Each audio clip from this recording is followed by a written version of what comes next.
Hello friends, मैं Raju sir आप सभी का स्वागत है कॉमर्स गुरु में। आज हम लोग पढ़ने वाले हैं एनपीओ से पूछे जाने वाले ऑब्जेक्टिव क्वेश्चंस।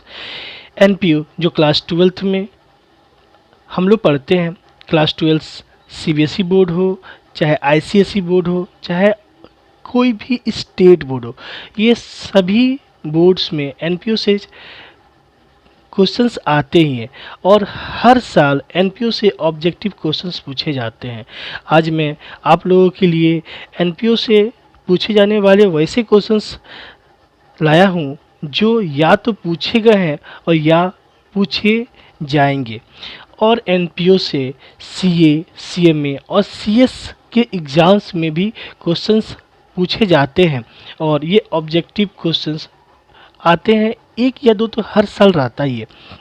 तो आइए शुरू करते हैं एनपीओ का ऑब्जेक्टिव क्वेश्चंस। पहला, legacies should be treated as a liability, B revenue receipts, C an income, D none of this. हमें पता है लीगेसी एक वसीयत होता है जो एक बहुत बड़े अमाउंट में रिसीव होता है और ये बहुत बड़े अमाउंट में मिलता है, इसलिए इसे हम लोग कैपिटल रिसिट मानते हैं और कैपिटल रिसिट होने के कारण ये लायबिलिटी होता है। तो इसका आंसर होगा A liability. Question number 2, life membership fees receive by club is shown in a income and expenditure account, B balance sheet, C receipt and payment account, D none of this. देखिए life membership fees ये subscription का जैसा ही होता है, लेकिन ये होता है क्या है कि कोई क्लब्स के मेंबर्स अगर एक बार में 4-5 सालों का पैसा दे देते हैं तो उसे हम लोग बोलते हैं लाइफ मेंबरशिप फीस। एक बड़ा अमाउंट होने के कारण इसे हम लोग बैलेंस शीट में दिखाते हैं और ये कैपिटल रिसीट होता है और कैपिटल रिसीट होने के कारण ये जाएगा बैलेंस शीट, इसलिए इसका आंसर होगा B balance sheet. Question number 3, payment of honorarium to secretary is treated as a capital expenditure, B revenue expenditure, C an income, D none of this. ऑनरेरियम एक सम्मान में दिया जाने वाला पैसा है और ये अमाउंट में छोटा होता है और छोटा होने के कारण इसे हम लोग रेवेन्यू नेचर का ट्रीट करते हैं, इसलिए इसे हम लोग बोलेंगे रेवेन्यू एक्सपेंडिचर। तो इसका आंसर होगा B revenue expenditure. Question number 4, receipt and payment account is a personal account, B real account, C nominal account, D none of this. देखिए रिसीट एंड पेमेंट अकाउंट ये कैश बुक की जैसा होता है और कैश को हम लोग रियल अकाउंट मानते हैं, इसलिए receipt and payment account real account होगा। तो इसका आंसर है बी। क्वेश्चन नंबर 5, इनकम एंड expenditure account is a personal account, B real account, C nominal account, D none of these। देखिए इनकम एंड एक्सपेंडिचर अकाउंट नाम से पता चल रहा है कि इसमें इनकम एंड एक्सपेंडिचर है और नॉमिनल अकाउंट का रूल होता है debit all expenses and losses, credit all income and gain. तो मीन्स ये क्या होंगे, तो ये होगा आंसर सी नॉमिनल अकाउंट।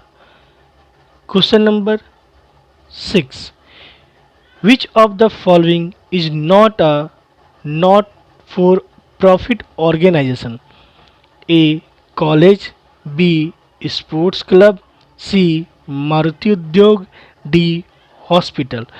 इनमें से वो कौन है जो एनपीओ में नहीं आता है, तो देखिए इसका आंसर होगा मारुति उद्योग, क्योंकि ये नाम से पता चल रहा है कि एक ट्रेडिंग बिजनेस है।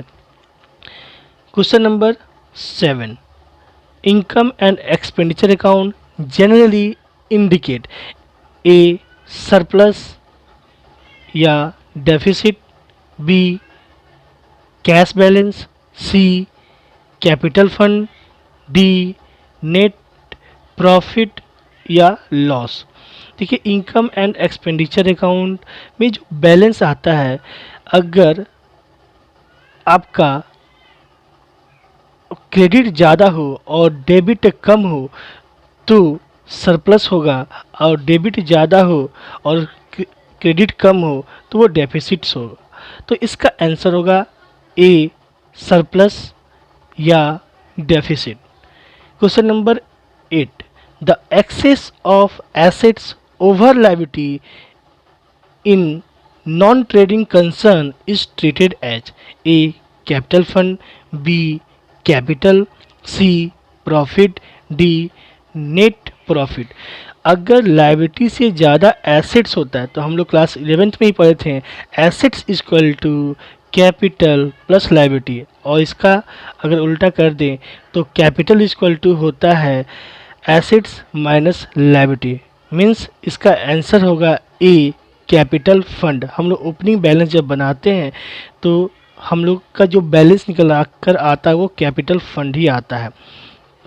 Question number 9, in non trading concern excess of income over expenditure is called A profit, B surplus, C loss, D deficits.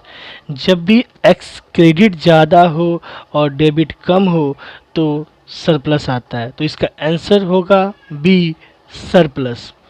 Question number 10, Jharkhand academic council as a trading organisation, B non trading organisation, C none of these. तो JC क्या है, एक non trading organisation है, इसलिए इसका answer होगा B. देखिए ये सभी काफ़ी इम्पोर्टेंट क्वेश्चंस है जो हर साल इन सभी में से एक दो क्वेश्चंस पूछे जाते हैं, तो प्लीज़ इसे आप लोग रिमेंबर कर लीजिएगा। और मैं आगे आप लोगों के लिए मीन्स क्लास 11th के बच्चे के लिए ऑब्जेक्टिव क्वेश्चन का एक सीरीज लाने वाला हूं, जिसमें 100% गारंटी के साथ मैं बोल रहा हूं कि कम से कम 90% उन सभी क्वेश्चंस में से आएंगे ही आएंगे। प्लीज़ वो सीरीज को ज़रूर देखिएगा। अगर आपको मेरा वीडियो अच्छा लग रहा हो तो आप इसे कमेंट करें, लाइक करें, सब्सक्राइब करें। Thank you.